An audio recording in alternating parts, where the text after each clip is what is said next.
Oh, yeah. Or not. All right, first and foremost, we give all praises, honor, and glory to the Most High God, Yahweh. We do so in the name of His only begotten Son, Yahweh Shai. Back at y'all with another Friday night class. Somebody give me Isaiah 63. Everybody is familiar with the fact that there's a hurricane that destroyed southeast Texas. We're familiar with that. Everybody's been seeing the news and been seeing flood waters covering the damn freeway signs, etc., etc. Okay. What's some of the significance? What is a significant industry that is based in Houston, Texas? Church. No. Significant industry. There's a reason why the economy of Houston is booming, and Houston is the greatest and fastest growing economy in the United States right now. Oil and energy, which oil is related to energy. It's all about oil and energy down there in Texas, okay? So there's oil. If there's oil, what is there? Because it's oil, it has something called oil refineries. We know there's oil refinery in LA. If you driving south back San Diego from LA, you'll see it. We just saw it coming back from True Nation the other day. Okay, huge oil refinery. Oil refinery runs around the clock, and it pumps out all kind of chemical pollutants into the air. All right, but what increases the chemical pollutants that an oil refinery puts into the air is what? Rain. Not rain. Stopping it. It actually puts out less pollutants while it's running than when it stops. Because of floodwaters, what do they have to do? Stop it. Who live next to oil refineries? White folks. Go ahead. So all the oil refineries is where Mexican people live. They were trapped by floodwaters. They couldn't get rescued. And they had to do with the unbearable chemical production refineries that refine literally 25% of all this nation's oil. That's what the Mexican man in Houston, Texas was faced with. This whole last week, he had to deal with. Came in with a helicopter to save all them SICARRIs next to them damn oil refineries. Nobody. They said it was unbearable, the type of air that they was breathing. I'm sure a lot of them is dead. Oh, and guess what? If they're not dead, they're going to get terminal illness. Because guess what else is affluent in those communities? Higher than any other communities in Houston, Texas. Leukemia. All right? And there's been an agenda to give the Hispanic man leukemia and cancer. I know this for a fact. Okay? Azan. The Zika, all that. They got this damn leukemia going around. When my daughter was born, she was born severely anemic. So we would have to go to get checkups in the hematology department at Rady's Hospital, Rady's Children's here in San Diego. The hematology is dealing with any types of blood diseases, which leukemia is among. When I went there, I noticed all these kids in there with the bald heads that were suffering from leukemia were Mexican. Is that a coincidence? Of course, it's not a coincidence. Anything with that the white man is in control of cannot be a coincidence. Okay, you go to a Hispanic neighborhood, you know what is on the damn wall of the apartments? Who knows? You said what? Asbestos. And there's a sign that says what? It has to let you know that there are cancer-causing chemicals in this apartment complex that you live and you breathe and your kids are at. So then I see Hispanics in the hospital with cancer and leukemia, and I say, now it all makes sense. You see what I'm saying? So now you have these Hispanics who live next to an oil refinery that all this horrible chemical is getting pumped into. There's a spiked number of childhood leukemia cases. And who knows the type of backlash is going to be from this hurricane, Yash. They're also taking Jakes and, big, like 18-wheeler trucks, and they're putting them in the FEMA camp. You see that? Putting them in the damn FEMA camp, Azan. I believe they were doing that like years ago, I guess, I don't know what state they were allowing homeless. Yeah, the homeless that were taking them and putting them in the FEMA camp.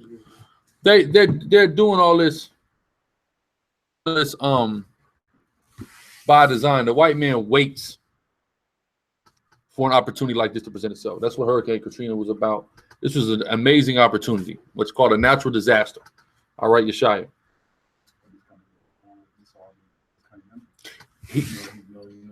He's a cunning hunter. He said, what does a hunter do? He sets a trap. A trap sometimes could be a disturbance in your habitat that makes you flee out of it.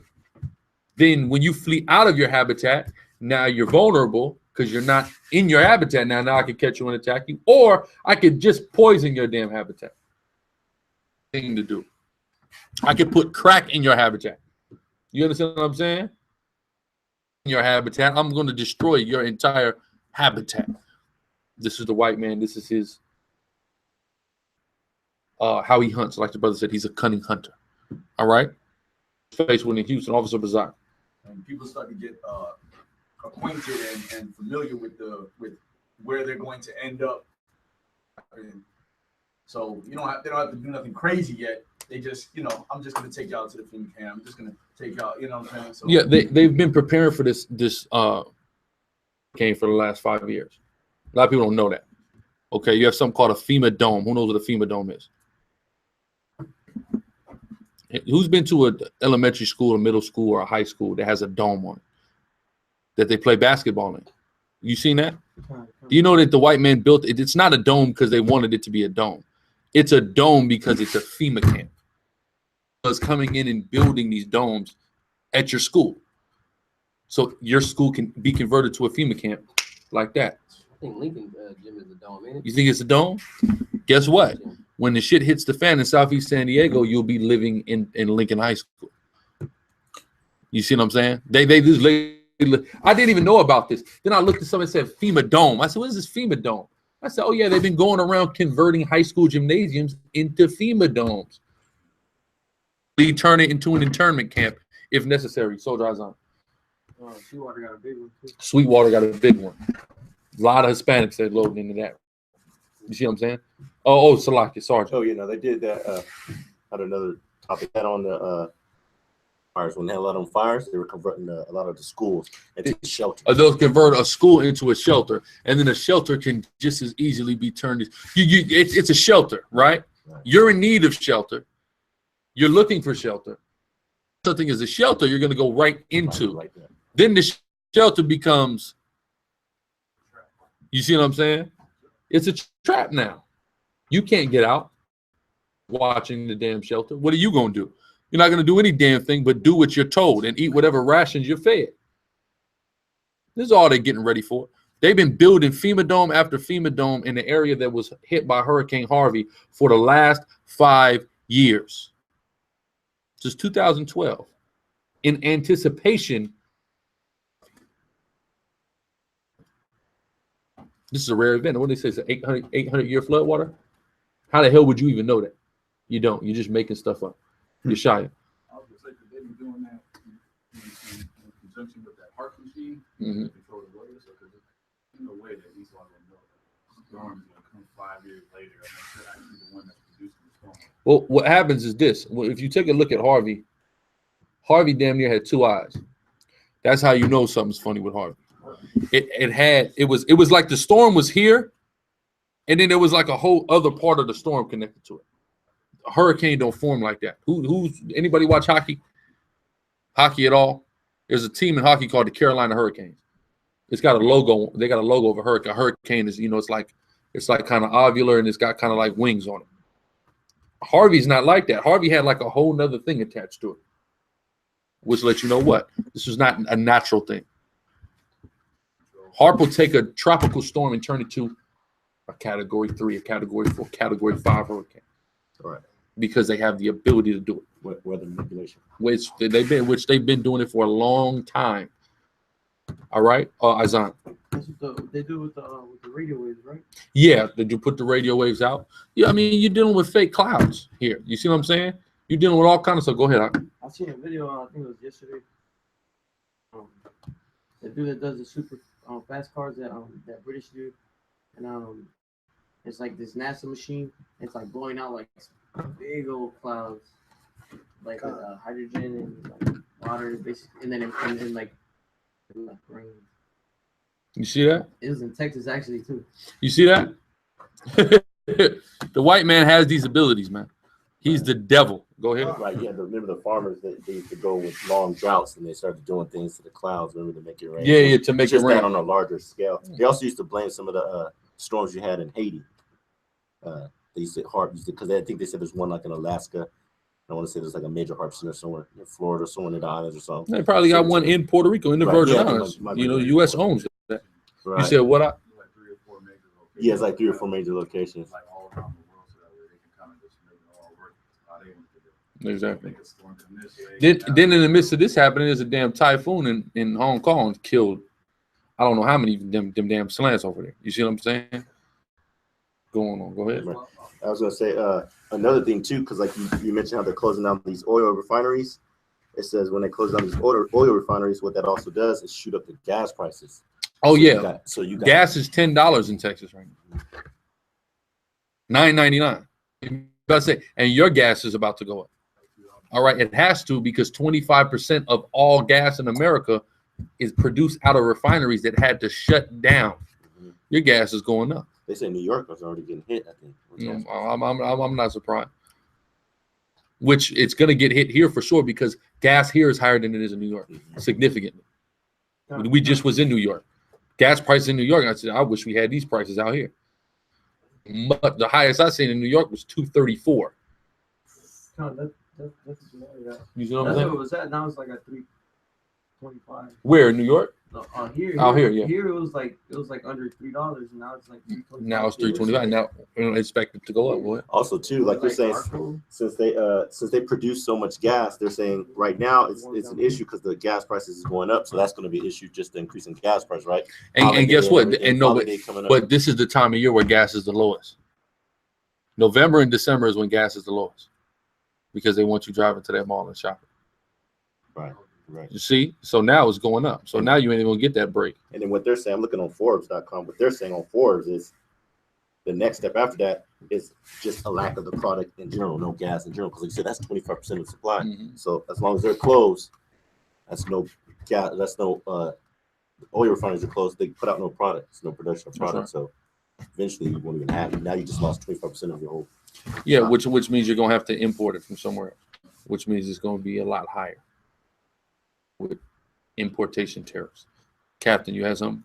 I was gonna say something about the water, but we didn't really go. You see what I'm saying? So this is what everybody's faced with. But who is, when you deal with the city of Houston, Texas is a majority Israelite city. Houston, Texas is has one of the highest concentrations of both blacks and Hispanics in its city than anywhere in the country. I want to say it's about 25% black and probably about 30, maybe over 30% Hispanic. So that means that's over 50% of those people that were affected by this whole thing were Israelites. Same thing like New Orleans. It was a majority black city. So who was majority affected by the storm? Israelites. You see what I'm saying? So that's something that we have to understand as well.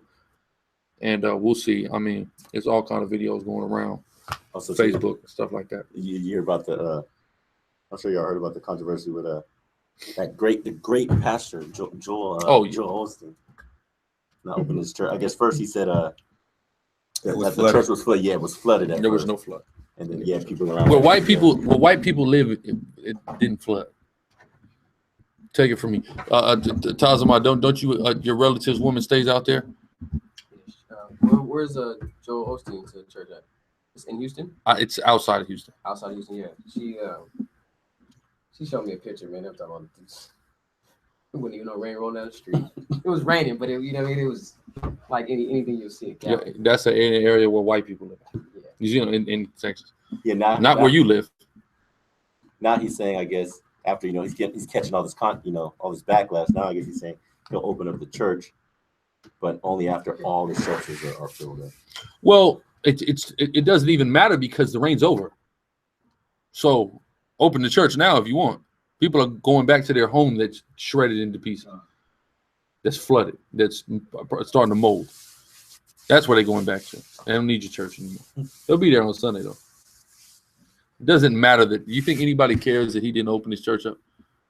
That church will be at capacity on Sunday. You know why? Because people want to go and pray to white Jesus. You understand what I'm saying? So he doesn't have to open his church. He doesn't have to do anything for anybody. They're still going to be there on Sunday. And that collection plate, I don't know where these people are going to find the money, but they're going to put some money in that plate. Azan, you have something? Yeah, I was going to say, and they're going to give them the money. Oh, they're giving them all the money.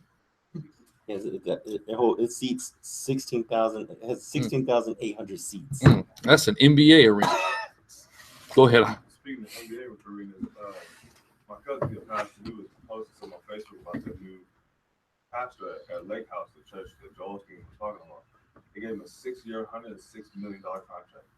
$106 million. That's a big league contract. That's an NBA contract right there. They gave him an NBA contract to come and bring the money in. And then exactly, you making more money than you're paying that money. Wow. And then coincidentally, they could have easily turned that baseball field into a shelter. Anybody know how big Minute Maid Park is in Houston, Texas? Minute Maid Park, so big that the center field got a hill on it. You got a hill in center field. In the field, there's a hill in center field, like literally a hill. When you go to the back, there's hill. It's called Home Run Hill. Niggas be running up the hill, falling over, trying to catch a fly ball. I didn't know that. Minute Maid Park, Houston, Texas. Oh, that's cool. That's weird. Didn't put any people in there for shelter. You close it. Nobody in there. They'll be hosting a game tomorrow. Angels Astros tomorrow. What's up the Dallas Stadium? Dallas isn't where the hurricane happened. What I'm saying, where people They tried to get people to Dallas, but it's flooded. They couldn't just get out of there. You know what I'm saying? They can't just get out. Right. They started getting people, trying to get people to Dallas, but it was hard. San Antonio, Dallas, and Austin. I mean, you could fit everybody who was affected in that Dallas stadium, and ain't nobody playing in there right now, right? But of course, go ahead. I was gonna say, with them opening the levees, because I'm watching this. My wife was showing me, I guess on Facebook, there was a video. It was like where he was, there was no rain, no nothing. He said he came back 45 minutes later, his whole house and everything was flooded. Well, they weren't opening the levees; they were opening the reservoirs. The brother told me about that. We got a brother Tazabah down there, and he said what happens is when the rain comes, that the reservoir is only allowed to go 95 feet. As soon as the reservoir eclipses 95 feet, they have to start letting it out. You see what I'm saying? So he said that the reservoir by his house was already at 97 feet. So that means they was about to start letting it out. So then they let all this water out, and that will cause a flood in an area that might not have even been flooded. This reservoir, this big ass reservoir, just letting out all the water that you drink and wash your hands and shower with. You see what I'm saying? Played a factor because of the damn rainfall. You see what I'm saying? He was like, I went down the street, came back 45 minutes later. He said, my whole everything was flooded. My son's clothes was outside, all this. He was like, it's over. It's over. You see what I'm saying? And New Orleans hasn't even fully recovered in 12 years. It hasn't been a full recovery. They haven't gotten their population back. Nothing. You see what I'm saying? Even when people still going down to New Orleans, Mardi Gras, New Orleans still is reeling from the effects of Hurricane Katrina. To this day, it's not the same city anymore. Damn near all the people that live there never even moved back. You see what I'm saying? Who got you got what I need in 63? Let me see. Started about 5, I believe. Con. Book of Isaiah, chapter 63, verse 5. And I looked, and there was none to help. And there was what? And there was none to help. There was none to help. Just lived by them oil refineries, stuck. Nobody was there to help them. He looked, and there was none to help.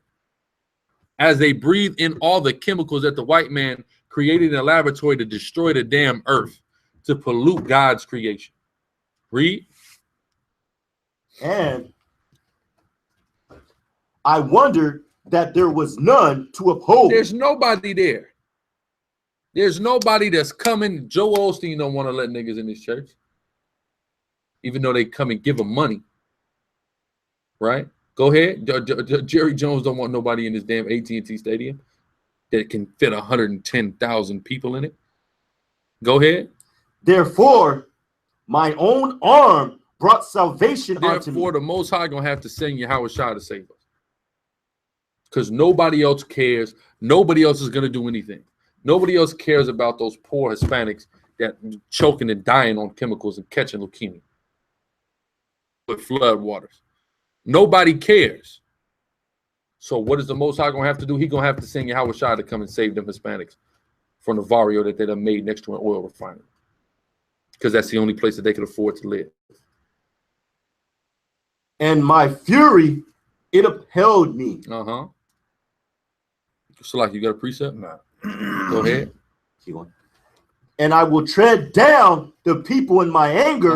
Well, the Most High gonna send Yahweh Shai to tread people down. Go ahead. And make them drunk in my fury. The Most High is mad,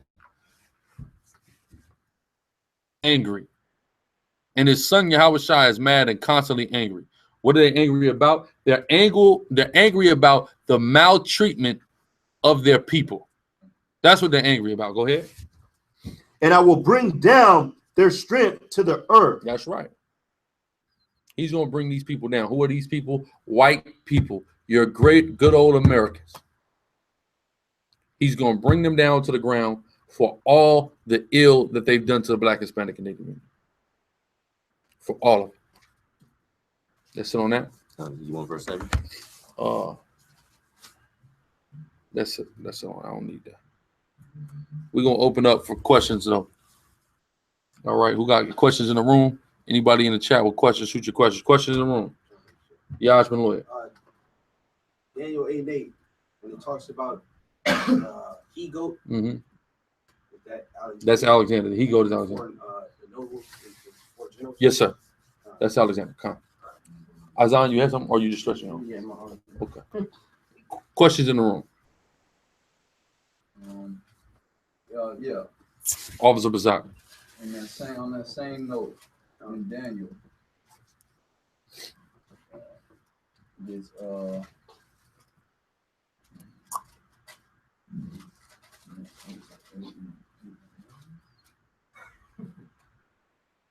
yeah.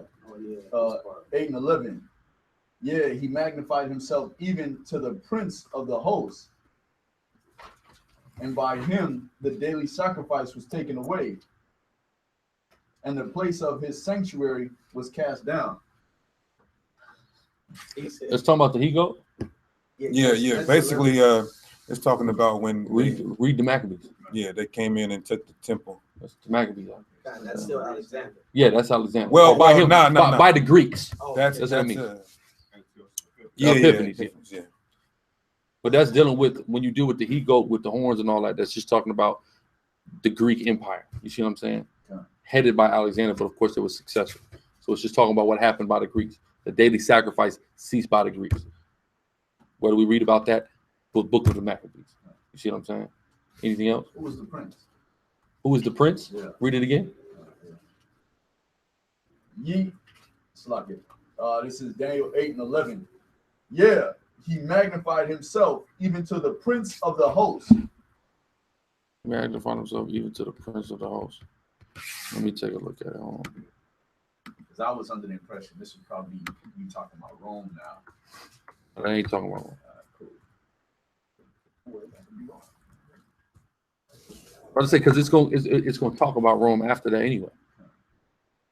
Yeah. He basically was like God, is what that means. All right. Yeah. Magnify yourself to be larger. You know what I'm saying? Yeah. See, NLT. It even challenged the commander of heaven's army by canceling the daily sacrifices offered to him, and by destroying his temple. So he didn't fear the Most High. He didn't care what God we were serving. Like even though we told him, like he didn't have to take when us Alexander down. came, he didn't have to. We knew Alexander never fought against it because we just let him in the gates. We let him in the gates because we knew Daniel the 8th chapter, and also Zechariah the 9th chapter, and pretty much all of Daniel talking about the Greek Empire and Alexander. The leopard. That's how we knew when the nigga came with the leopard. That's the leopard. You see what I'm saying? So yeah, that's what that's doing. Well, see, the Babylonians, Nebuchadnezzar, he finally woke the hell up. Darius, the Bible said he was God's anointed one, but that damn devil, he'll never reverence the Most High. You see, so the other empires. Yeah, even like when this brother brought out, what's that in Maccabees, first Maccabees 10, the second Maccabees 10? You even had Jake that was giving sacrifice for some of these heathens, and they laughed in their face about it. They don't care about the Most High. They never cared about the Most High. Their God is what? What is their God? What is the God of the white man? Money. Gold. My God is gold. That's what the word Eliphaz. Who know Eliphaz? The Edomite, right? Eliphaz means my God is gold. All right. Who's ever seen a movie called Goldmember before? That's the white man. I love gold. You know, that's him. That's all he really care about is how to make some money. Right. Right. And here you got niggas conforming to the same damn ideology. Yep. Bizarre Barrio, something else? Nah, that was all. But we, the officer and myself was. Y'all been going over there anyway. We got questions in the room, Captain. No, I mean on the chat box. Oh, you said in the room. Salakia, you're right. So you got a question in the room, Captain. I got none. The high priest Somebody else got- Onias, Yeah, but I mean, one. Now, well, listen, not that doesn't necessarily mean that. Just because somebody came to that conclusion. You see what I'm saying? Because like I said, like they know too many sound. That make it sound, probably like you was correct. But go ahead. It says, when Jacob had his hip broken before he met with Esau, was he in a fight with an angel? And is there any other precepts for that scripture? Yes, he was in a fight with an angel. That's what it says. That's right. It say plain. You see, he was fighting with, he wrestled with God, which in that is Elohim, right? The Most High. He wrestled with the Most High. No, he didn't wrestle with the Most High. He wrestled with the angel. So as he wrestled with an angel, he had power. Yeah, and it was more than likely, you know, how angels come to earth looking like men. Mm-hmm. He looked like a man. You know, not in the actual angelic state. You know what I mean? He would have been wrestling with a fourth dimension spirit. he wrestled. Tackle Jacob to the wall. When the angel came down as a man, you know, which is also just a messenger as well. Here, it was a bi-dimensional. Exactly. Just a messenger. Bi-dimensional. You know. Man. Okay, so a brother's having a real dilemma right now. He went for an interview, he's offered a job, but he said he's got to work Saturdays. But then I guess he has an understanding that the Shabbat lands on Saturday. He says, "Is this okay?" He's struggling a little bit, and he's just been in the truth about a month. Brother, you're very new to this thing. Take the job, man. Go and get you the job and study up. Where is this guy from? Brother, what's his name? Yah's Peace. Where are you from? Another question. In 1 Corinthians 14, chapter 14, 1-7, what is speaking in the unknown tongue? Because I know it's not church babble. Could I basically get an understanding about what is speaking in tongues? Speaking in tongues meaning speaking a language. We're speaking in tongues right now, but there is something called an unknown tongue. Did you know that? There is a tongue that nobody knows. Number one, we can see that in the book of Daniel. Who knows what I'm talking about? Somebody get the account. Yeah, Shamar, get the account. Writing on the wall. Who's ever heard the term the writing on the wall? That comes from the Bible. All right.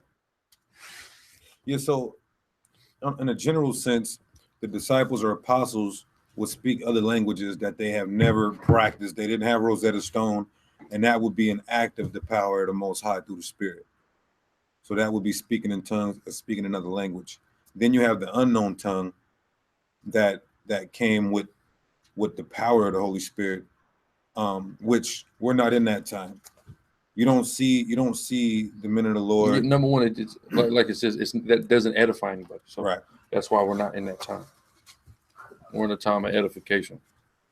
So it even speaks about that's something between somebody and God. So people are not just running around the church doing that. That's right. It says remain quiet, because that's between you and the Most High. Exactly.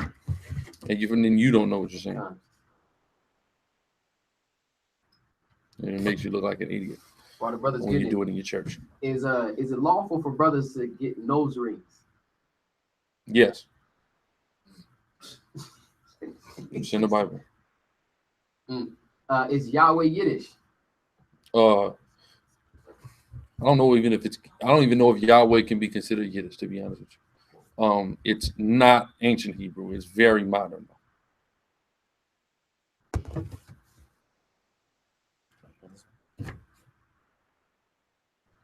Let's start.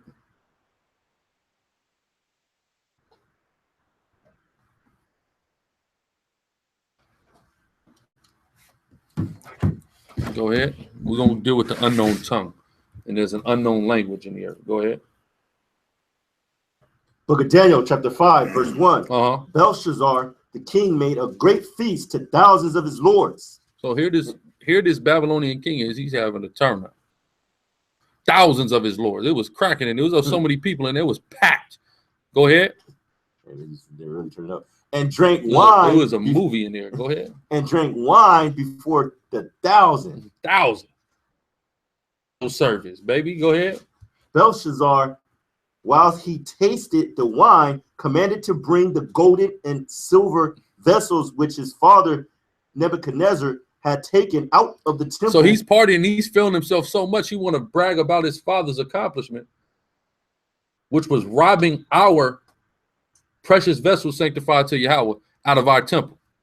So he said, somebody bring me them vessels. Go ahead. Which his father Nebuchadnezzar had taken out of the temple, which was in Jerusalem, that the king and his princes, his wives, and his concubines might drink therein. They said, we're going to drink out of the Jews' holy and anointed vessels tonight. Him, his women, and his damn connies, right? His hoes. Go ahead. Then they brought the golden vessels that were taken out of the temple of the house of the power. You know the Most High. If you read the Bible, I hope most of us have read the Bible in here. You read about history, the Most High don't like certain things. Okay, he really takes personal to certain things. And that's when you take what's in his temple. You take his ark, you take his gold and silver vessels. He starts to do things to you. He starts to kill people. He starts to disrespect your gods. All sorts of things. Go ahead. Sell your kids into slavery. That's To a right. people far off. That's right. Which was at Jerusalem, and the king and his princes, his wives, and his concubines drank in them. So they partying, drinking out of our stuff, out of our holy vessels. Who was the only people supposed to drink out of these holy vessels? Levitical priests.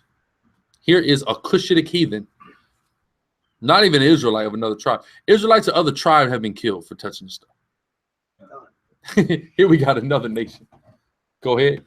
They drank wine and praised the powers of gold. They praised the powers of gold, meaning they praised all the idols that they had. Right? Merodach, when you deal with the Babylonians, they deal with Merodach for all the things of that nature. Right? Go ahead. And of silver, of brass, of iron, of wood, and of stone. Meaning they had a lot of different idols that they worship. Gold, silver, brass, iron, wood, stone. Go ahead. Came 4 fingers of a man's hand. So here's 4 fingers just manifest. This is what the Most High starts doing when you start messing with him. Fingers out of nowhere. Go ahead. Not a whole hand. Look, not even a nigga whole hand. They're like the little glove, like the Mickey Mouse glove. just pop. When I imagine this story, I imagine a Mickey Mouse glove. A room full of Ethiopians partying, and here come a Mickey Mouse glove. You're right. 4 Fingers of a man, right? Okay, go ahead. In the same hour came forth fingers of a man's hand and wrote over against the candlestick upon the plaster of the wall. So he started writing on that wall. Go ahead. That's where this saying come from. writing. I saw the writing on the wall. Go ahead. And the king saw the part of the hand that wrote. Countenance was changed. He's frightened now, right? Go ahead. And his thoughts troubled him, so that the joints of his loins were loose, and his knees smote one against another. Meaning he was shaking. He was so frightened by, I mean, who wouldn't be frightened a hand just pop up and start writing on a wall? His knees clanking. This, you can imagine how skinny this Ethiopian is. And them knees clanking. You see what I'm saying? Go ahead. The king cried aloud to bring in the astrologers and the Chaldeans and the soothsayers. Here come the astrologers. Here come the magicians. Here come the soothsayers. Here come the palm readers. Go ahead. And the king spake and said to the wise men of Babylon, whosoever shall read this writing and show me the interpretation thereof shall be clothed with scarlet and have a chain of gold about his neck. Okay, go ahead. And shall be the third ruler in the kingdom. Go ahead, read on. Then came in all the king's wise men, but they could not read the writing. Here's how we know this is an unknown language, because number one, he's going to give such a great reward for the interpretation of it. Did the Babylonians, did they know Hebrew? Of course they did. They took your ass into slavery, didn't they? They would have had to been able to communicate with you. And not only that, if you study linguistics, there is something called Afro-Asiatic people and Afro-Asiatic languages. What does Afro-Asiatic mean? Black Asian? You said what? A black Asian. Good guess. It's a hard. It encompasses Africa and Asia. That the Ethiopians, the Somalians, the Egyptians, the Israelites, the Canaanites, the Assyrians, the Babylon, because that's Iraq, where Babylon is clear in Asia. But Ethiopia, where these people come from, is clear in Africa. And there's many peoples that are related, and we all spoke a related language. So the language of the Babylonians was similar to the Hebrew. A lingua franca. It was, you see what I'm saying? Well, it wasn't a lingua franca, but it's a great word. Which Aramaean is the lingua franca typically. You see what I'm saying? All of these languages are even now. So you could get an understanding of Lashon Kodash, the Amharic, which is what the Ethiopians speak, and the Arabic. You can study those, and you could get closer to the Lashon Kodash than Yiddish actually is. But just are related. That's the point. The language of the Syrians, the Babylonians, the Egyptians, and us, it's a similar language. So this is how you know it wasn't just a Hebrew.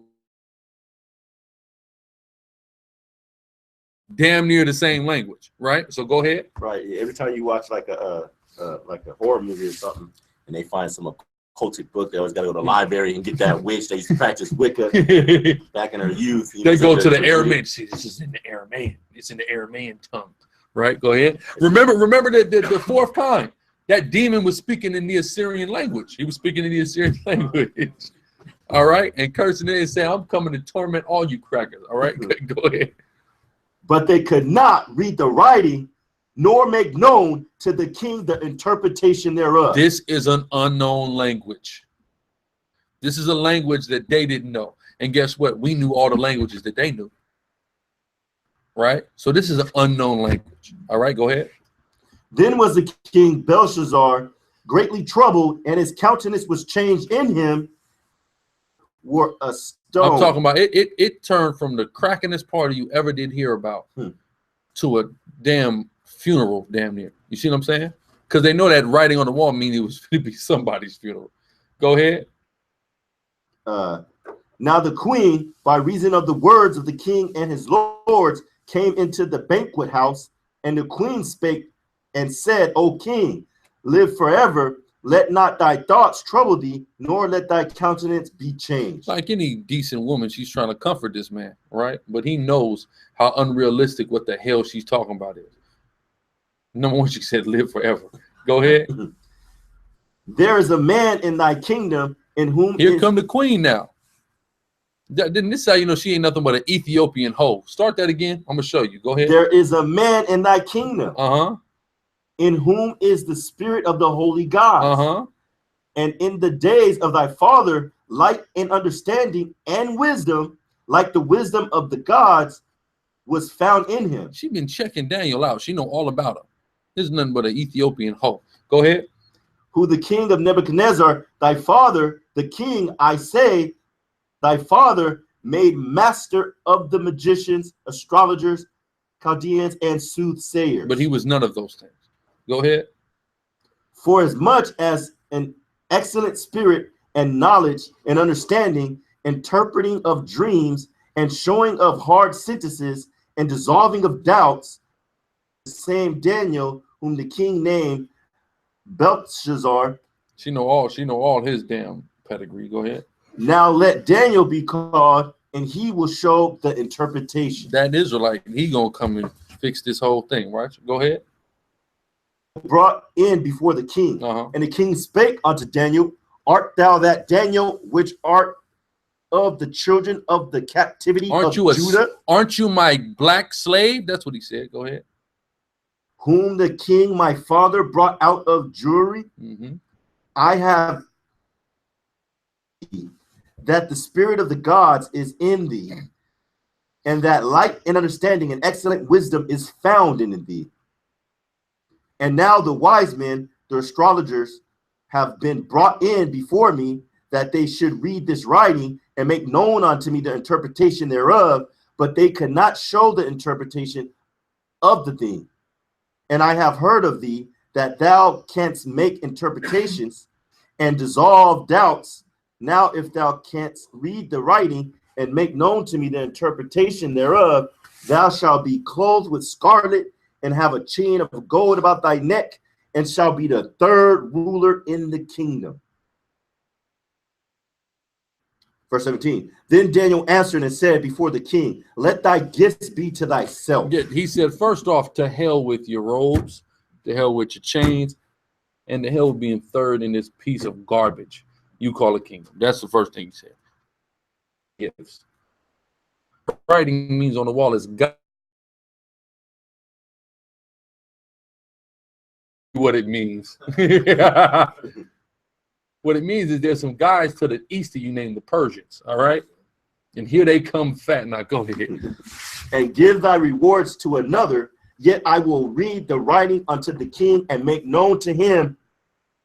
O thou king, the most high God gave Nebuchadnezzar thy father a kingdom and majesty and glory and honor, and for the majesty that he gave him, all people, nations, and languages trembled and feared before him. Whom he would, he slew, and whom he would, he kept alive, and whom he would, he set up, and whom he would, he put down. But when his heart was lifted up and his mind hardened in pride, he was disposed from his kingly throne, and they took his glory from him. Driven from the sons of men, and his heart was made like the beast, and his dwellings was with the wild asses. They fed. And this is documented history, that this dude went and played like he was a damn animal. What animal he's playing like? A donkey. He's acting like a damn donkey. Great Somalian king. Go ahead. The great Somalian Crip king. Go ahead. They fed him with grass like oxen, and his body was wet with the dew of heaven, till he knew that the Most High God ruled in the kingdom of men, and that he appointeth over it whomsoever he will. And thou his. I want to get to the point now. 25.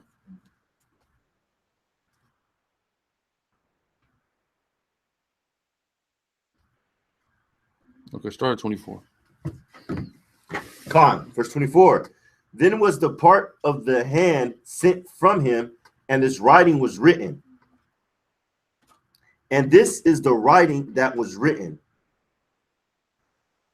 Mene, mene, tekel, up Harson. This is the interpretation of the thing. So this is not Hebrew. Many to call up Harzin is not Hebrew. This is some language you've never heard before. Go ahead. Interpretation of the thing, meaning God have numbered thy kingdom and finished it. Mene means God has numbered thy kingdom. There's nothing in Hebrew that's even close to that. That's the word mene. No, at all. So this is an unknown language. Go ahead. Tekel, thou art weighed in the balances and art found wanting. Peres, thy kingdom is divided and given to the Medes and Persians. You see that? Go ahead. Then commanded. So he did. So it says on the wall, you're done. All right. And here the Medo-Persians is coming to take over in a tongue that no one had ever heard or seen. Not only is it unheard of, the characters that is used to write it is unseen. All right. And this is all done for the glorification of the Most High and his people. All right. Go ahead. Then commanded Belshazzar. That's it on that. Point is made. We're with the questions. The Royal Roots lady, she a heathen, huh? You said who? The Royal Roots. I heard she's a Cushite. Cushite, right? I heard that. Right.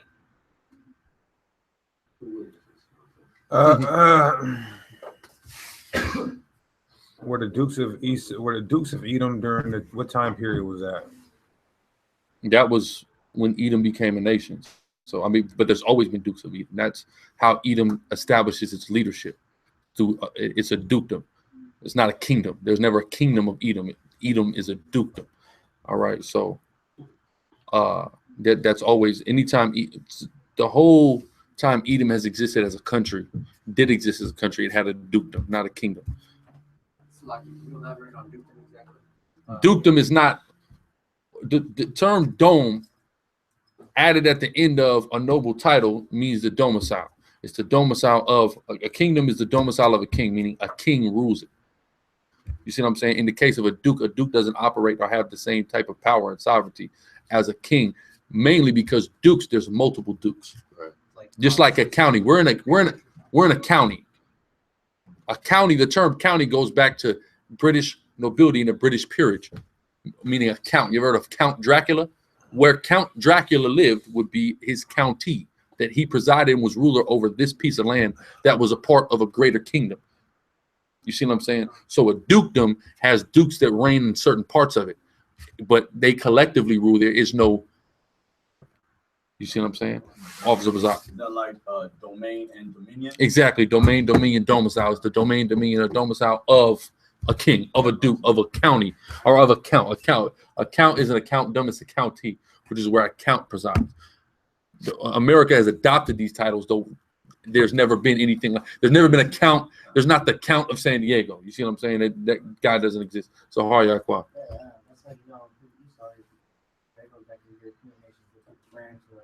Well, yeah, they have all the dukes. Even today, y'all just watched boxing. Boxing is done under something called the Marquess of Queen. These are all the Marquess is a noble title in European peerages. You see what I'm saying? So that's what that's all about. The Marquess, the Duke, the Duchess, the Lord, the Lady. That all goes back to European nobility. But Esau also functioned like that. No other of our neighbors had a dukedom. Everybody typically had a kingdom. The Philistines, the Canaanites, the damn Egyptians, the Babylonians, the Assyrians. We dealt with kingdoms there. Edom had a dukedom, though. All right. That's why even now there's not just one Edomite king that's above all the rest of the Edomites. Even the damn president isn't the king. The president has his presidential powers limited by other people who have power in the quote unquote government. So even the president is not a king. He's more so of a duke or like an archduke. All right. Just building on what you're saying, it's like you have it's a feudal society. Come. There's a whole bunch of small little duchies and dukes and duchesses that rule a little area. They're usually related by blood to each other. Sometimes one will be more dominant than the other one, but nobody actually is king over any of them. It's like whoever has the biggest stick rules has the most power. Exactly. Then they have to all come and sit down at a table and argue about what they want to do. Versus when King David says, we're going to do this, he could have an advisor that says we shouldn't do it. And he say, like when he said to number Israel, they told him, listen, man, we ain't supposed to do this. Go number Israel. All right. And then what did he do? He said, I'm going to just number Judah. Judah told me to do it. I'm only numbering Judah. You see what I'm saying? But the fact was, the king says that goes. Ain't nobody that's going to come and challenge the king. A king has supreme rule officer. Saudi Arabia has princes, right? They have a sultan. All right. Well, they have princes, but the chief ruler is the sultan. Can anybody that says Esau is a Saudi Arabian show me that they have dukes? They don't have dukes. They don't have dukes, and also even because there's even he even have an Arabic influence. They say Arab is the greatest terrorist, right? But you have something called a sheriff. Sheriff is an Arabic word. All right. You ever heard of a basketball player named Sharif? That's where the term sheriff come from. That's an Arabic concept, but it's even been adopted by America. You see what I'm saying? So, but that's it. But all of that is dealing with not one specific person having supreme power. You have a governor of California. He governs over California, right? But then there's all kind of other. You have mayors, you have senators. You see what I'm saying? You have people. You see what I'm saying? So it's that's how Esau operates. Right. You see what I'm saying?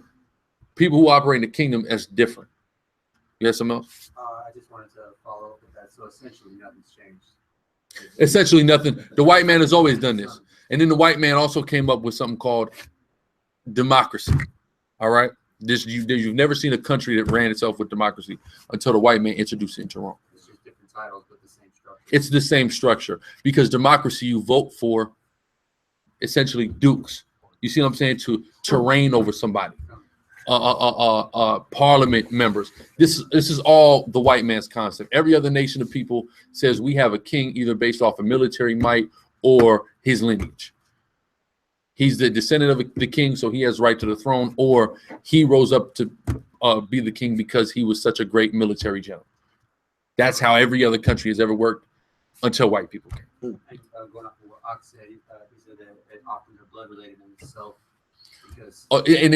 Even now, there's an illusion that you're voting for these different people who have rose up in political prowess and notoriety. But then, like CBS did the special, the majority of all these politicians are what? Blood related. You see, they're all cousins. You see what I'm saying? So it's showing you that the white man is giving you the illusion that you're choosing who's governing you, but in truth, it's this extended family that's governing you. This dukedom, this network of dukes that govern over you, and they come down to the table and they decide your fate and your future and the policies that you are going to have to live by. You see what I'm saying? Got something else? That's why the little girl, you know what I'm saying, the little Edomite girl saying, you know, she did a little backtrack and all the presidents are related, you know what I'm saying, in some way, shape, or form or another. All the presidents are related. So, including Barack Hussein Obama. You see what I'm saying? So that's how the white man has always operated. You see what I'm saying? Always operated like that. So they give you an illusion, but in truth, it's this one people that has the influence over everybody. Right. You see what I'm saying? When you go into, you have Duke Amalek, Duke Dedan, Duke this, Duke that. That's in Genesis 36. It's Chronicles too. That's all the dukes, right? So we got something else? Yeah, it's so many. It's so many. Let's just try to quick responses. Yeah. 3-headed, 12 feathers, and second Ezra's. Just look on SICARRI, 12-feathered eagle breakdown. YouTube yeah, that's search. That's deep to get into. Yeah, YouTube search SICARRI 12-feathered eagle breakdown, and you'll get all the information. It's on. I just seen it too. If you blaspheme the Holy Spirit, will you be able to come back regenerated? I'm not sure. I'm gonna just say the book say not in this life or the next. That's what I'm saying. Yeah, no, he's correct. He's correct. So you're asked out. Spirit might just be destroyed. Is Eli? How do you feel about Eliakim being your Yahushai? Obviously, you may have seen the videos. So How do you feel about Eliakim being? I mean, yeah, because I don't. Just to the brother who said it, I haven't seen anybody present that before we did. So you must obviously, you should understand how we feel. We of course believe that Eliakim was one of Yahushua's appearances. And if you just heard that through word of mouth, then you can go watch the video. YouTube search SICARRI, Eliakim was Yahushua. He had the keys. How do you remember scripture? We used to do this back years ago when we first came in, flashcards. That's a good way. The brother had a great question. What is strange apparel? What all does it entail? Strange apparel doesn't have anything to do with clothes. That's the first thing I'll tell you. There's no strange apparel at the mall. Okay? There's no strange apparel at Ross, and there's no strange apparel at TJ Maxx. Okay? Strange apparel is strange doctrines that you clothe yourself with. For you to put on a double garment. Does that mean to put on two garments? No. It means to put on double the amount of righteousness. Okay, so being clothed in a strange apparel is you being clothed and you standing upon something else. When you're out there representing the Nation of Islam, you're clothed in strange apparel. When you're out there representing the Catholic Church, and that's what you're covering yourself with, you're clothed in strange apparel. You essentially have on a full body fishnet suit, which got a whole lot of holes in it and got you looking like a homosexual. Okay, so in order for you to not be clothed in strange apparel, you would have to be in the truth. Strange apparel is not women wearing pants. Strange apparel is not a man wearing a damn dress. That's off as hell. But that's not what strange apparel is.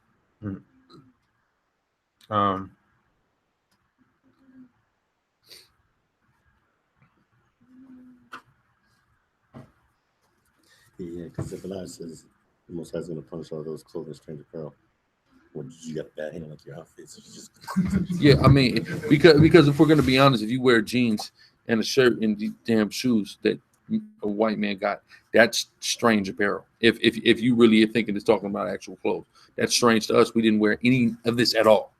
So that would, if it's talking about literally clothes, good luck for all of us.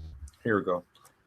Should we be saying the 400-year curse ends in 2019? Hell no. Again, we did a video on this. It's really going viral because 2019 is coming up. Close. So that video is going viral. Look up SICARRI 2019.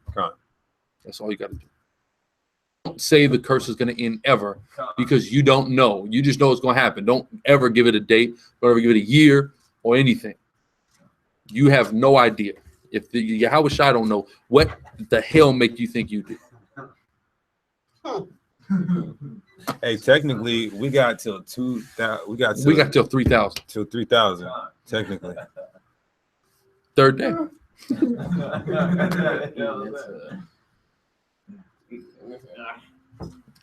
Why even that's even problematic?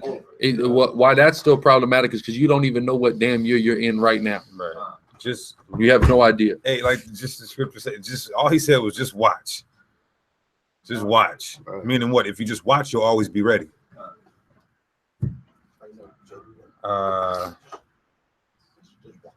Why do some people stick up for Esau? Because they're coons. Coon.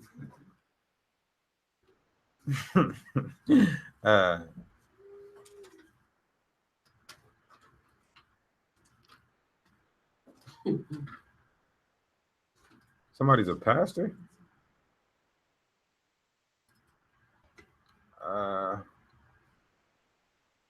Okay, yeah. Let's see anything else. If a day to the Most High is 1,000 years, so how long is the 400-year curse? Listen, man, don't do that. Okay. If you go through it, they're cutting up on it. There's the market of peace and embargo. No. What would even give you a dumb idea like that? I know. My apologies. There's some idiot that gave you that idea. My fault. Are there an embargo doesn't affect a person? The market of beasts is talking about people. What's going to happen to people? Yeah, individuals. Individualites. So why in the hell do an embargo? Did the embargo on damn North Korea got to do with you? Nothing. Yeah. Are you aware of any clean animals that we are permitted to eat, but are also animals that eat foods considered to be unclean to us? There's plenty. An animal consuming an unclean food does not render it unclean to you to eat. Don't be over righteous. The Bible don't talk about, like, people will talk about bottom feed. Oh, it's a bottom feed. There's lawful bottom feeders. Did you know that? It's not just about it being a bottom feeder. That's the Bible doesn't say don't eat bottom feeders. It says scales and fins. Go ahead. Christ said it. What you eat just goes It right just out. goes out. Man. Just like with the animals. All right. That's it. Yeah, exactly. It goes right out of the animal. Like grass, you gonna go eat some grass? Man, you got to go chew the cud, nigga. This dude is being Oh, disrespectful. Azan, you have something? There's fish that eat Just block. like shrimp, right? Yeah, that are, but you can then turn and eat the fish that maybe have ate plankton or shrimp or something like that we can't eat. We don't even like how he's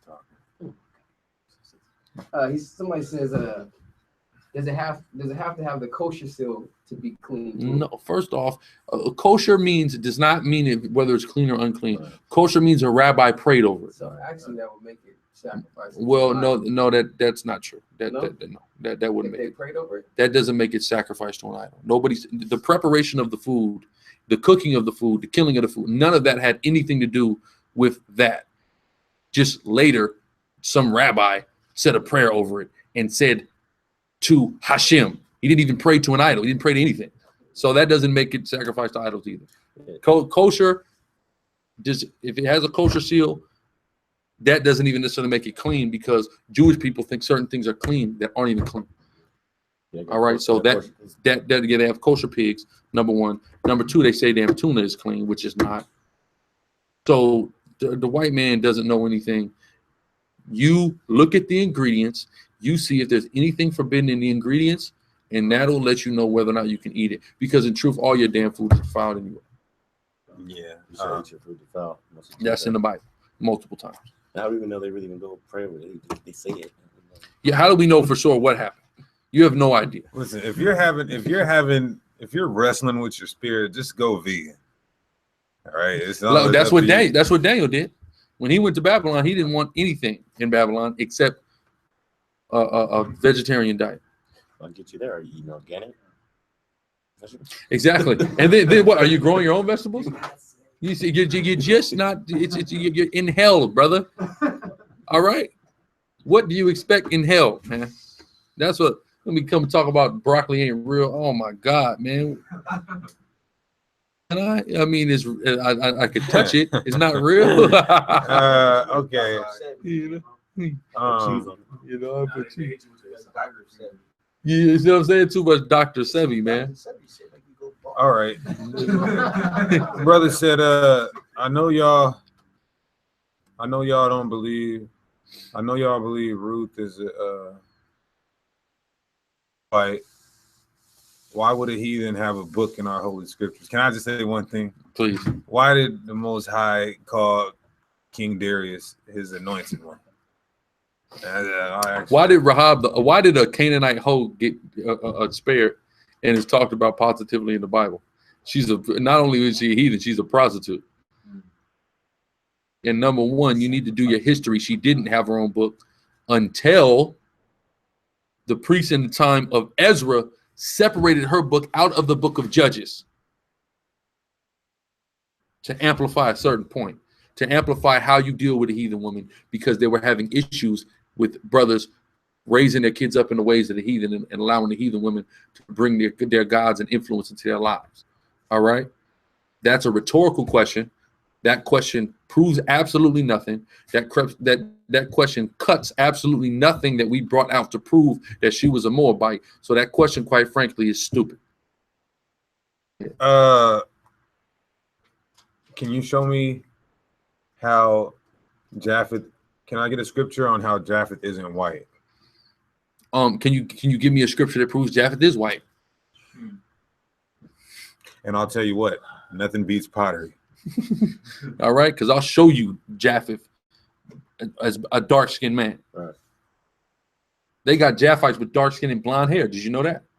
And I'll show you Melanesians with dark skin and blonde hair right now. Where did they come from? Come on, man. Give me a scripture that says Java is white. Prove to me Java is white. Nigga, what's wrong with you? That's how y'all should He watch. was trying to cut. He said Oh. he was trying to cut. Hey, look, Salaki, man. Come on now. Go show that power. Just Google Etruscans. For the Minoans come who? What? Not the Greeks ain't come out of that. Not the actual Greeks. I mean, not the Edomite Greek, not the white Greeks. That's what I'm saying. So the Minoans, out of the Minoans comes who? Sounds like Minoan. Samoan. All right. From Minoan comes a Samoan because off the coast of Greece, you have an island called Samos, which is where the Samoans come from. All right. Come on now. Oh, yeah. No. They start calling themselves something similar later down the line. You see what I'm saying? It ain't exact. Why? Because time passes and people leave and things are discontinued. And we didn't just have everybody just have a book in their pocket like we do now to preserve, you know, a heritage or preserve a history. You see what I'm saying? What else you can find?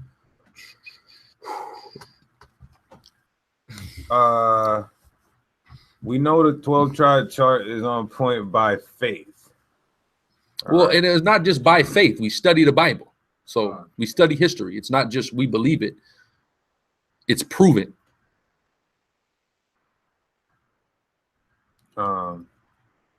Where can I find the holy day calendar? Exodus 17:15.info. And not the Jew. Listen, man. People coming to me asking me, I thought this was next month. I don't follow the white man. I don't know about you. Today, I don't follow his high holy day schedule because he's not an Israelite. So how the hell does he have it right? Oh, he said breakdown Obadiah 1:9. And the mighty men, O Teman, shall be dismayed to the end that every one of the Mount Esau may be cut off by slaughter. Meaning white people shall cease from existing.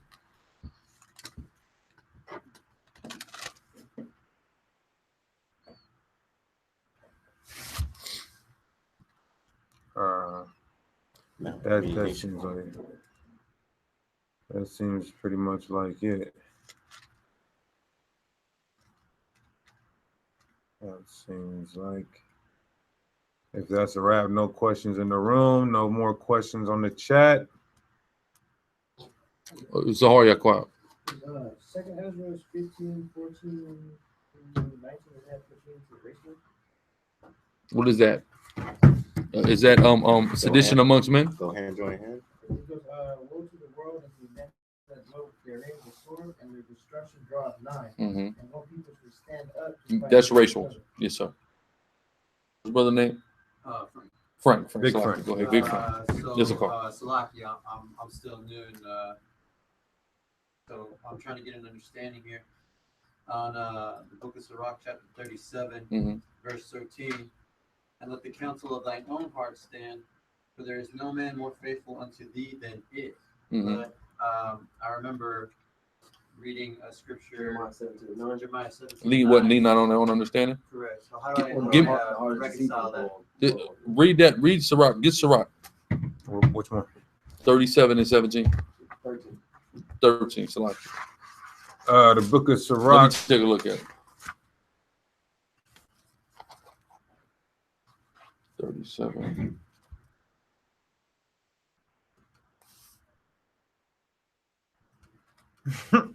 Man, this dude. Anti-car police state. McGregor is a Danite. Listen, McGregor is the devil that the Bible speaks of, who got his ass beat by a god on the earth. He got a brain, was it? He got brain. And he got brain trauma from it.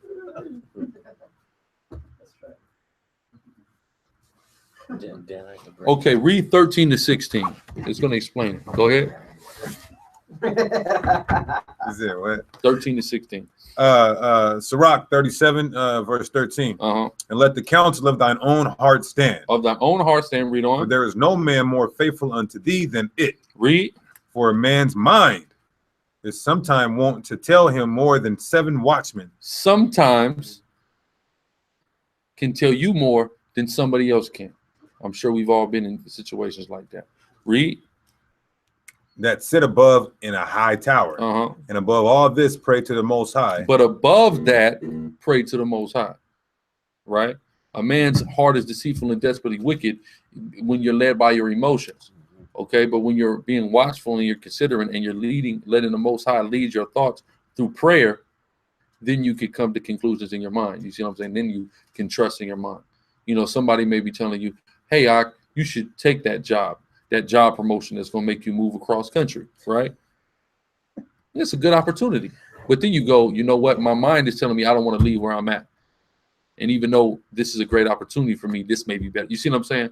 That's when you trust in your own mind. You see what I'm saying? Go ahead. Verse 16. No, that he will direct thy way in truth. That your mind is being directed by Yahweh at that point. Go ahead. Let reason go before every enterprise. And you're reasoning within yourself. Right? Go ahead. And counsel before every action. You see, but yet and still, you're still counseling. You see what I'm saying? You're weighing your mind, but you're counseling. So don't always, it's also teaching you the balance of not always with your heart being wicked desperately, but you don't always second guess your own mind. Right. To the point where it's like somebody else is thinking for you. You see what I'm saying? So it's the balance there. Right? You had something? Nah. Because the scripture says, when we talk about proving, it says prove all things, and it says hold fast to that which is good. So, you know, whatever scrutiny and test and trial that you have to put it through for you to understand it, like that's what you need to do, and then hold fast when it checks out. I mean, so it's kind of whatever trial process you need to be. Well, like what's the sink into your mind. Like what Sarge just told me, it's like when you do something, you're like, I knew I shouldn't have did that. You see what I'm saying? If you would have trusted your mind in that instance, you wouldn't have. You see what I'm saying? Go ahead. This is Proverbs 20:5. Counsel in the heart of man is like deep water, but a man of understanding will draw it out. You see that? So it's deep, so it's hard. But when you have understanding, you'll draw it out. You begin to understand things and come to certain conclusions spiritually. What he was asking about letting the counsel of your own heart stand. And I talks about the 7 watchmen that are above the tower to look at the Most High. Come. Go back to Ecclesiasticus chapter 17. Let's see. I'm gonna start at verse 5, and it's talking about they received the use of 5 operations of the Lord. And in the 6th place, he imparted the understanding, and in the 7th place, the interpretation and the conjugation of thereof. So you get 5 senses, and when you get understanding and you get conjugation, which separates from the rest of the animals. So what it's talking about here is that you get those 7 watchmen that look over you, but then sometimes you gotta look beyond that to the Most High to get better counseling than you can get from yourself from those 7 watchmen. True indeed. Which, like you said, the 7 watchmen are your senses. And then you have a 6. You ever hear people say you have a 6th sense? We even have a 7th sense. You see what I'm saying? So that's always good. You have something. You know, praying and fasting, man, asking the Lord to reveal things unto you. Even more, Jeremiah 17:9 is just like, don't let your emotions make your decisions. Don't put it past yourself to be deceived. Yeah, because what you want to do is die. That's what you want to do your whole life is die.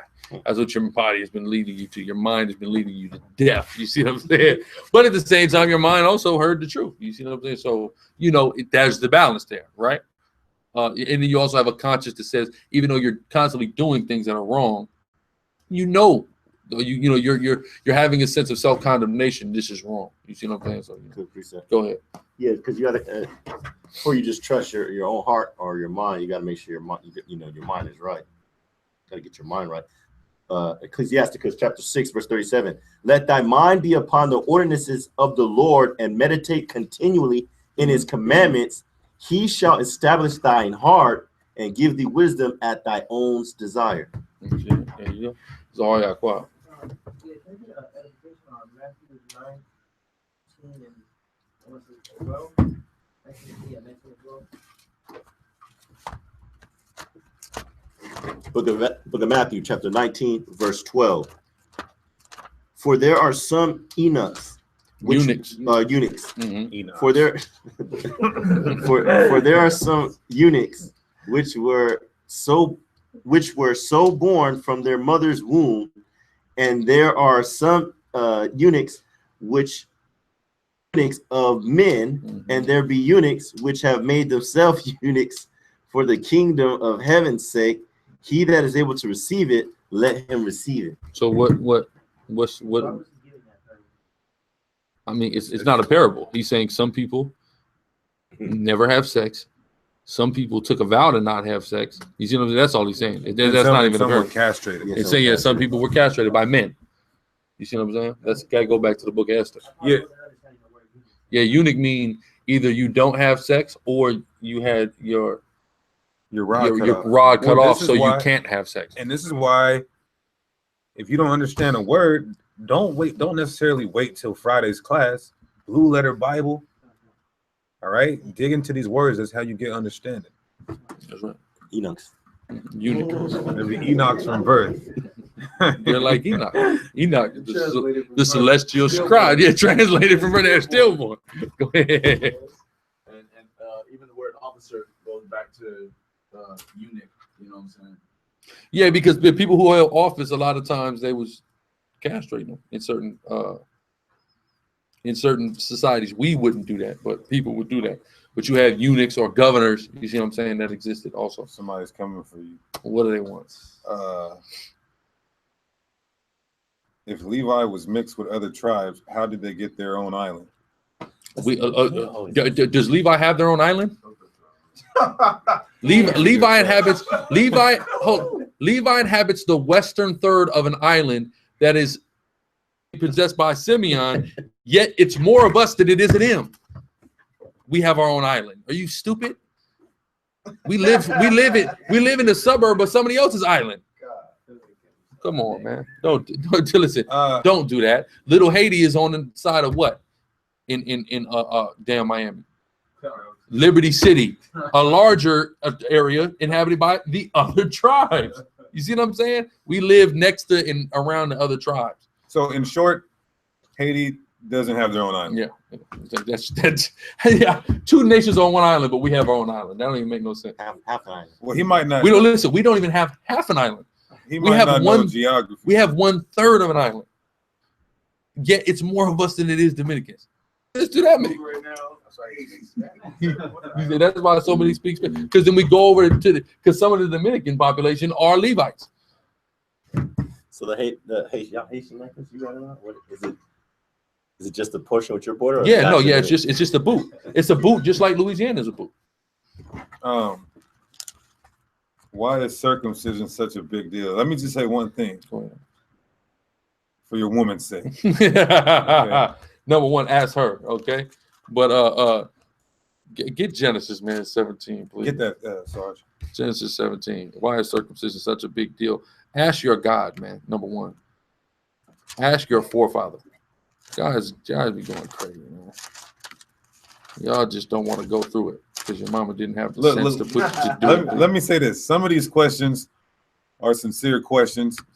So I'm just kind of making it seem like you guys are talking shit. No, he is. Let me tell you something. I'm hyping it. The way he's telling me, I'm looking like, man, nigga came with this. You see how he hyped this? The Haiti question. Oh man, somebody's trying to come for you. So blame him. All right. But Genesis 17. Let me see. Actually.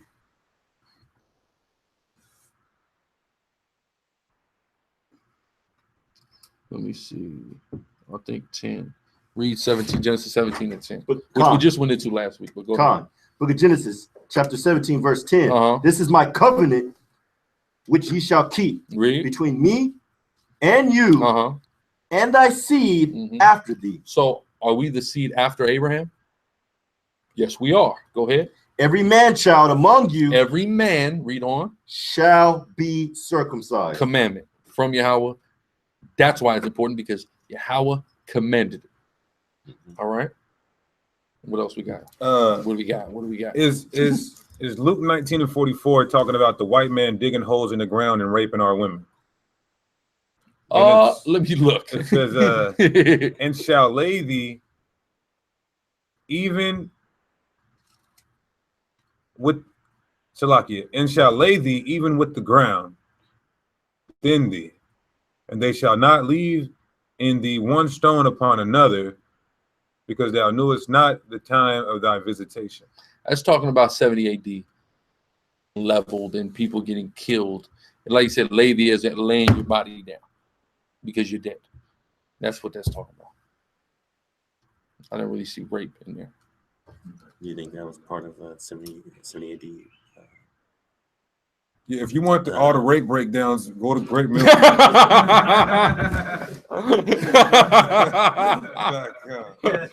They'll give you the information on every time rape is in the Bible.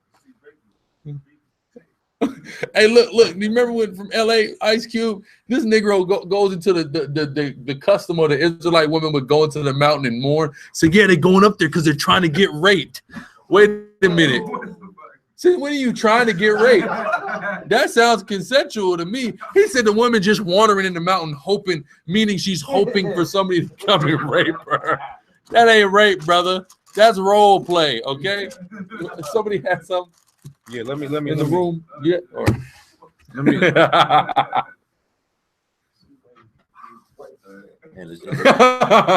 I just come through the window. Come through the window when I'm cooking. You know what I'm saying? That's not. Yeah, it's not rape now. She orchestrated this. I mean, she came through the window. Yeah, right. You know. All right, look. This. Let me. I got it. I must need speak. Bring it out. He says, "So I'm 19. You telling me I gotta cut my dick foreskin now? Come on, bro. You know that's how much that's gonna hurt. So I'm gonna read the scripture and tell you about a grown man named Timothy, a powerful brother. Yeah, there's letters written to him. Yeah, this is Acts chapter 16, verse 1. Then came he to Derbe and Lystra, and behold, a certain disciple was there named Timotheus, the son of a certain woman which was a Jewess and believed, but his father was a Greek. Meaning he was a Negro that's in the Greek. His mama was in the truth, his daddy wasn't. That's all that means. His daddy was a good old American. All right, go ahead. Which was well reported. And here's how you know that they both were in. She was at one time a Greek, because it says she believed and became who she was. But this Negro still wanted to be a Greek. I remember Elder Tahar say he had the Trojan hat. He had the Trojan hat and everything, right? So reported by the brethren that were at Lystra and Iconium, him would Paul, the apostle Paul, right, have to go forth with him and took and circumcised him because of the Jews which were in those quarters. You see that? Because the brothers who lived their whole life in the truth, was raised in the truth, they was not having a nigga being uncircumcised. All right, and they were right in the spirit by pressing that. So Paul made sure to circumcise Timothy. Talking about, you know how bad. Bazak, I need Bazak and Isaiah real quick. Come into the camera. Talking about it's gonna hurt. Nigga, you sound like a punk. All right, I'm gonna be straight with you. I'm 19 now. This is Soldier. Let's make sure we get these powerful brothers. We have Soldier here, Azan, Demayawan. All right. You have to cut it tonight. hey, do what you got to do. God. We have Soldier, Azan, Demayawan, Abba. From the tribe of Issachar, Officer Bazak Bariyah from the tribe of Benjamin. Now, brother, both of you brothers circumcised this year, correct? That's right. All right, was you crying like some little punk about it? No, at all. Why not? It's a commandment. There you go. You see what I'm saying? So what the hell is your excuse? These brothers did it. All right, but y'all can go back, sit down. After a while, y'all. All right. And how old are you, Azan? I'm 20. I'm about to be 24 next month. About to be 24 next month. How old are you? 33. 33. All right. So and they did it themselves. Yeah, that's right. No doctor. Hey, look. Hey, listen. These brothers, they didn't need to go to the white man. All right. They didn't need to go to the white man. So what in the hell is your excuse? All right. You just don't want to keep God's laws. That's all. Precept. Precept. Go ahead. Book of Genesis, chapter 17, verse 24. And Abraham was 90 years old and 9. We had a 99-year-old get circumcised. That means 3 times, literally 3 times this brother's age. Go ahead. And Abraham was 90 years old and 9 when he was circumcised in the flesh of his foreskin. Well, there you go. What do we got here? What do we got?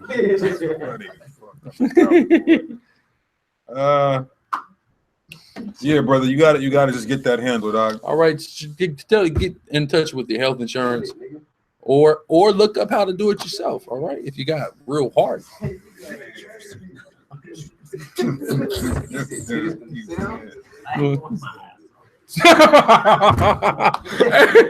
Hey, this guy, he's all right with me. Tonight.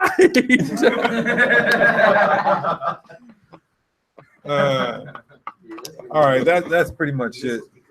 That's right. You brothers been fun and hilarious and also edifying on the chat board. Shalom to the chat. Y'all been good. No fuck shit. Excuse my language. But y'all been real good tonight. All right. All praise y'all. Shalom.